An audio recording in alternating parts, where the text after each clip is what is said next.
पिछले 40 साल से हम तमाम साथी उस मानगढ़ के विकास के लिए काम कर रहे हैं और देखते ही देखते यहाँ पे शहीद स्मारक बना, यहाँ पे म्यूजियम बना, गुरुजी की मूर्ति लगी, सड़क, पानी, बिजली और कई तरह की सुविधाएं, शहीद स्मारक बना, कई तरह की सुविधाएं हमने जो भी सरकारें रही उन सरकारों में काम हमने पूरा कराया। कुछ समय पहले देश के प्रधानमंत्री जी मानगढ़ के ऊपर पधारे, राजस्थान, गुजरात और मध्य प्रदेश के मुख्यमंत्री भी पधारे, माननीय गवर्नर साहब भी पधारे और उसके बाद देश के राष्ट्रपति मुर्मू देवी जी महामहिम वो भी मानगढ़ पधारे। इस क्षेत्र के साधु संत, भक्तजन और आम आदमी के मन में ये भावना थी कि जब देश के प्रधानमंत्री जी और तीन मुख्यमंत्री जी यहाँ पे आ रहे हो, राष्ट्रपति जी यहाँ पे आ रहे हो, तो निश्चित रूप से ये राष्ट्रीय स्मारक घोषित होगा। और 1500 हमारा जो पूर्वज था वो अंग्रेज़ों की गोलियों से यहाँ पे भून दिया गया, उनको राष्ट्रीय स्मारक बनने से श्रद्धांजलि मिलेगी। आज भी उनका परिवार यहाँ पे जिंदा है, उनको बड़ा गर्व होगा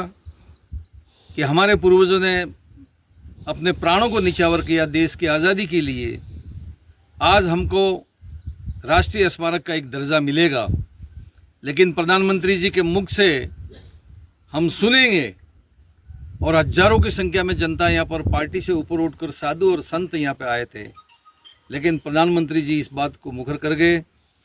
और राष्ट्रीय स्मारक घोषित नहीं किया। इसी तरह से महामहिम राष्ट्रपति जी आए, तब भी हमको उम्मीद थी,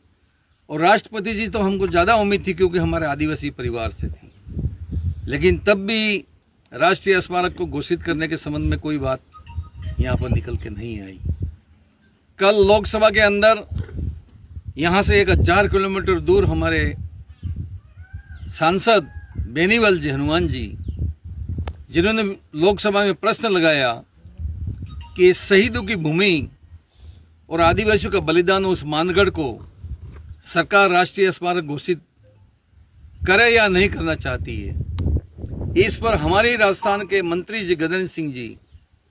इन्होंने स्पष्ट रूप से जवाब दिया कि मानगढ़ को हम राष्ट्रीय स्मारक घोषित नहीं करना चाहते। जब ये बात सुनी तो पूरे ही देश के अंदर एक तरह का वातावरण बना, एक नाराजगी का, भारतीय जनता पार्टी सरकार के नाराजगी का, कि क्या ऐसे कारण रहे कि प्रधानमंत्री जी वहाँ पे गए, राष्ट्रपति जी वहाँ पे गए, गवर्नर साहब वहाँ पे गए और इतना बड़ा बलिदान इस देश के अंदर एक किसी भी स्थान पे नहीं हुआ है। जलियांवाला बाग कांड हुआ वो इसके बाद हुआ, लेकिन आज जलियांवाला बाग का नाम इतिहास के पन्नों पे है। हमारे इस मानगढ़ का इतिहास इस तरह से पन्नों पे नहीं है किसी भी हिंदुस्तान के इतिहास में। हमारे माननीय अशोक जी गहलोत साहब मुख्यमंत्री थे, तब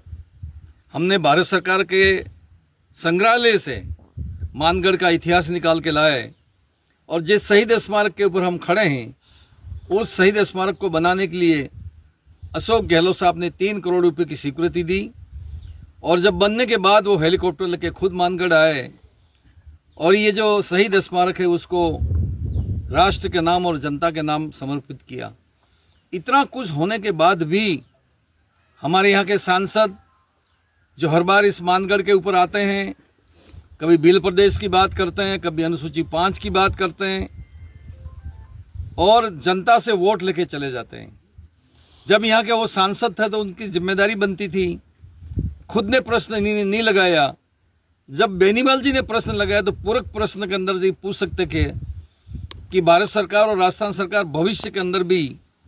क्या मानगढ़ को राष्ट्रीय स्मारक बनाने की मंशा रखती है, लेकिन वो वहाँ पर बैठे रहे, सुनते रहे, एक शब्द भी मानगढ़ के बारे में नहीं बोला। ये तमाम साथी यहाँ पे जितने आए हैं, ये साधु संत भी हैं, नौजवान भी हैं और मानगढ़ के अंदर शहीद होने वाले पूर्वज हमारे थे, इनके परिवार के हैं। हम पुरजोर तरीके से भारतीय जनता पार्टी का विरोध करते हैं और हमारे यहाँ के सांसद और विधायक इनका भी विरोध करते हैं।